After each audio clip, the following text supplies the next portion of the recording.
बहुत बहुत स्वागत है आज के इस सत्र में आप सभी का। आज के इस सत्र में हम फिजिक्स का एक बहुत ही इंपॉर्टेंट टॉपिक डिस्कस करने वाले हैं। जी हाँ, रिफ्लेक्शन यानी कि परावर्तन तो आप सबने सुना होगा। जब हम प्लेन मिरर समतल दर्पण का प्रयोग करते हैं जिसमें हम अपना प्रतिबिंब भी देखते हैं, किसी भी वस्तु को समतल दर्पण के सामने प्लेन मिरर के सामने रखें तो दर्पण में उसका प्रतिबिंब दिखाई पड़ता है। अक्सर प्रश्न कर लिया जाता है कि जो दर्पण में प्रतिबिंब बन रहा है उस प्रतिबिंब की दर्पण से दूरी और वस्तु की दर्पण से दूरी में क्या संबंध है। तो आज के इस सत्र में हम इसी विषय को पढ़ने वाले हैं। हम निकालेंगे वस्तु की दर्पण से दूरी और इसी वस्तु के बनने वाले प्रतिबिंब की दर्पण से दूरी के बीच संबंध, और वो भी सबसे आसान तरीके से। तो फ्रेंड्स, कहना चाहती हूँ कि अंत तक इस वीडियो में हमारे साथ बने रहिएगा, और यदि ये वीडियो आपके लिए हेल्पफुल होता है तो फ्रेंड्स वीडियो को लाइक करना और चैनल को सब्सक्राइब करना बिल्कुल भी ना भूलें। आइए अविलंब स्टार्ट करते हैं आज के विषय को स्टडी करना। देखिए, ये डायग्राम देखकर आपको समझ में आ रहा होगा कि ये हमारा PQ, ये प्लेन मिरर है, समतल दर्पण है, और इसके इस वाले साइड पर यहाँ सिल्वर की कोटिंग की गई है, यानी ऑब्जेक्ट को हम इस साइड रखेंगे तो इमेज यहाँ बन रहा है। ये वस्तु है और ये उस वस्तु का प्लेन मिरर यानी समतल दर्पण से बनने वाला प्रतिबिंब है। ओ जो ऑब्जेक्ट है, वस्तु है, और आई इमेज, इनको मिलाने वाली लाइन है OI। ये लाइन PQ मिरर को, दर्पण को B पॉइंट पर, B बिंदु पर कट कर रहा है। तो यहां पर PQ मिरर से यानी दर्पण से ऑब्जेक्ट O यानी वस्तु O की जो डिस्टेंस है वो है BD, BO। ऑब्जेक्ट O की दर्पण PQ से जो डिस्टेंस है, दूरी है, वो हो जाएगी BO। ठीक है, BO है डिस्टेंस ऑब्जेक्ट O की, वस्तु O की मिरर PQ से। इसी तरीके से इमेज I की मिरर PQ से डिस्टेंस होगी IB।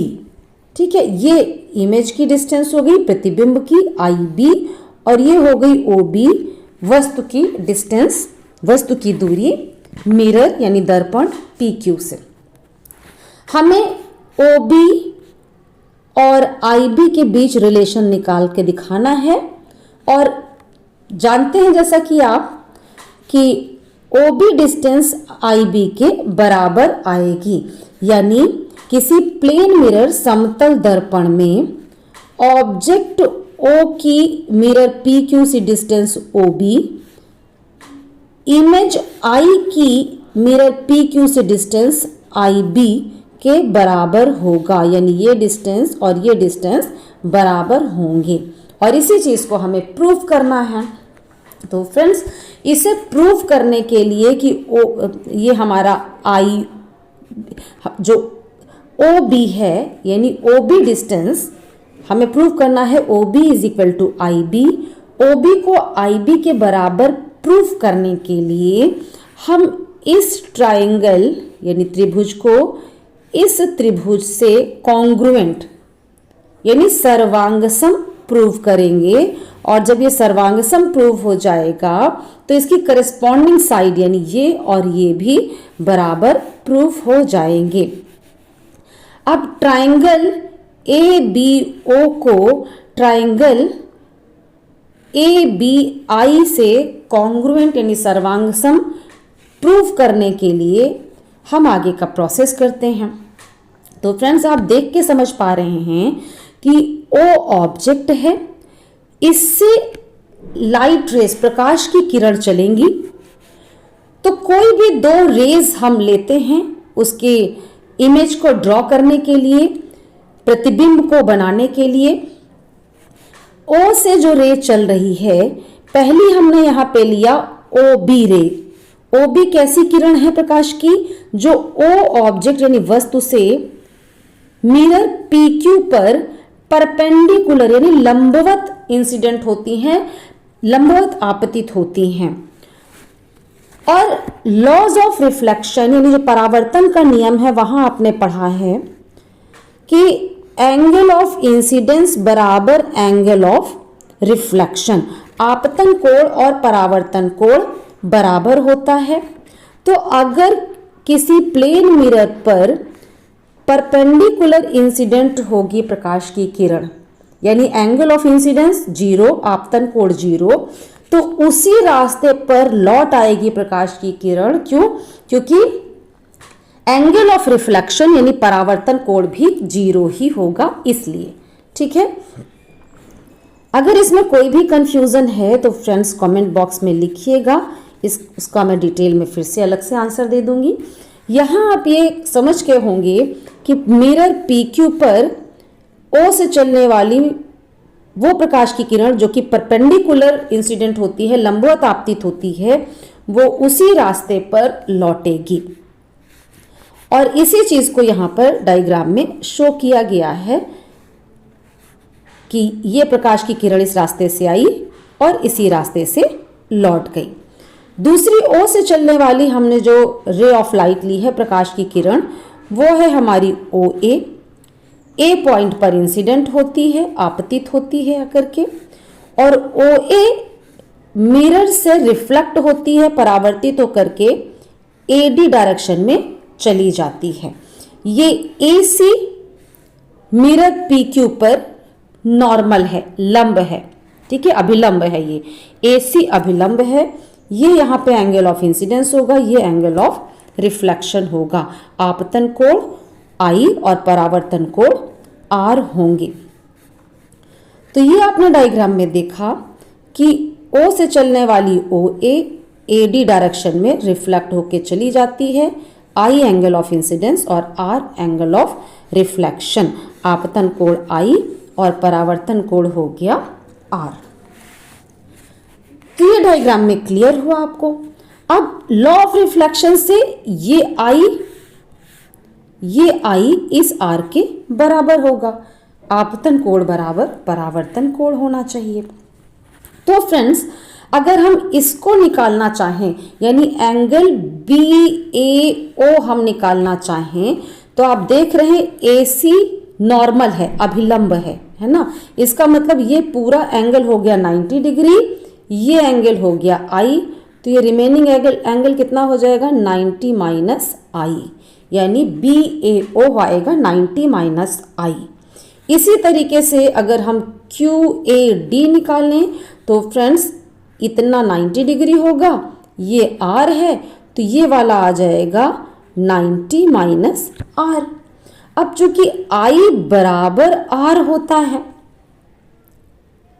तो इसलिए 90 माइनस I बराबर हो जाएगा 90 माइनस R, यानी ये एंगल इस एंगल के बराबर आ जाएगा। ये एक स्टेप यहाँ पे आपने प्रूव कर लिया और मेरे साथ ही आपने जो कॉपी में नोट भी कर लिया होगा। यानी अब इस डायग्राम में आपको क्या मिल गया कि ये एंगल और ये एंगल बराबर हैं। मान लीजिए हम इसे x लिख रहे हैं, 90 माइनस I x है, 90 माइनस R भी x है। साथ ही फ्रेंड्स देखिए कि IAB है ना, एक ये, और इधर से QAD, इसको देखें तो ये इस तरीके से बनने वाले एंगल हैं, यानी वर्टिकली अपोजिट एंगल हैं, शीर्षाभिमुख कोण हैं। इसलिए IAB बराबर QAD हो जाएगा, यानी ये भी x हो जाएगा। तो अब यहाँ हम क्या कह सकते हैं, जब ये इसके बराबर आ गया तो इन्हीं को देखते हुए आप कह सकते हैं कि IAB बराबर OAB, दोनों x आ रहे हैं। ठीक, हमने इस एंगल को इसके बराबर प्रूव कर लिया, ये भी आपने अपनी कॉपी में नोट कर लिया। अब सिंपल ये एंगल मतलब ट्रायंगल IBA और ट्राइंगल OBA, ये वाला आप ट्राइंगल ले लीजिए। इन ट्राइंगल्स में ये एंगल आपने इसके बराबर प्रूव कर लिया। ये आपने परपेंडिकुलर इंसिडेंस कराया था, लंबवत आपती थी, इसीलिए इसी रास्ते पे लौट के जा रही थी, यानी ये 90 डिग्री और ये 90 डिग्री है, बराबर हो गए। तो friends IAB angle OAB angle के बराबर हो गया, IBA एंगल OBA एंगल के बराबर हो गया। AB साइड दोनों ट्राइंगल IBA और OBA, IBA में और OBA में AB साइड कॉमन हो गया। तो यहाँ पर एंगल साइड एंगल रूल लगाने से दोनों ट्राइंगल, दोनों त्रिभुज कॉन्ग्रुएंट हो जाएंगे, सर्वांग सम। अब अगर IBA और OBA सर्वांग सम हैं तो इसका मतलब इसकी जो करस्पॉन्डिंग साइड IB बराबर OB हो जाएगा, यानी किसी ऑब्जेक्ट O की दर्पण PQ से दूरी OB उसी ऑब्जेक्ट O के इमेज I की दर्पण PQ से दूरी IB के बराबर होगा, यानी OB बराबर IB। इस तरीके से आप इसे प्रूव कर सकते हैं और इसका पूरा प्रूफ भी मैं आपको यहाँ पे दे देती हूँ, आप देख लीजिए। जो हम लोगों ने डिस्कस किया है ये वही चीज़ है। I = R = थीटा होगा। लॉ ऑफ रिफ्लेक्शन से डायग्राम में मैंने समझाया, आपने मेरे साथ डायग्राम बना लिया होगा। फिर हम लोगों ने लिया था BAO 90 - I है, QAD 90 - R है। इन दोनों को भी हमने बराबर यहाँ पे प्रूव कर दिया। फिर नेक्स्ट हम लोगों ने वर्टिकली अपोजिट एंगल QAD और IAB को बराबर प्रूव किया। डायग्राम आपके सामने होगा, आपने मेरे साथ बनाया है।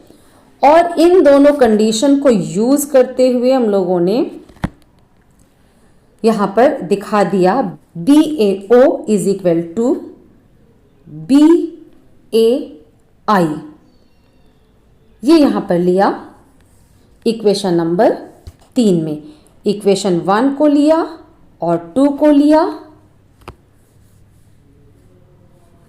1 और 2 के लेफ्ट साइड बराबर हैं तो राइट साइड भी बराबर होंगे, जिससे हमने यहाँ पे प्रूव कर लिया BAO = BAI। और फिर हमने दो ट्राइंगल सेलेक्ट किए जिन्हें हमने कॉन्ग्रुएंट प्रूव करना था, सर्वांग सम।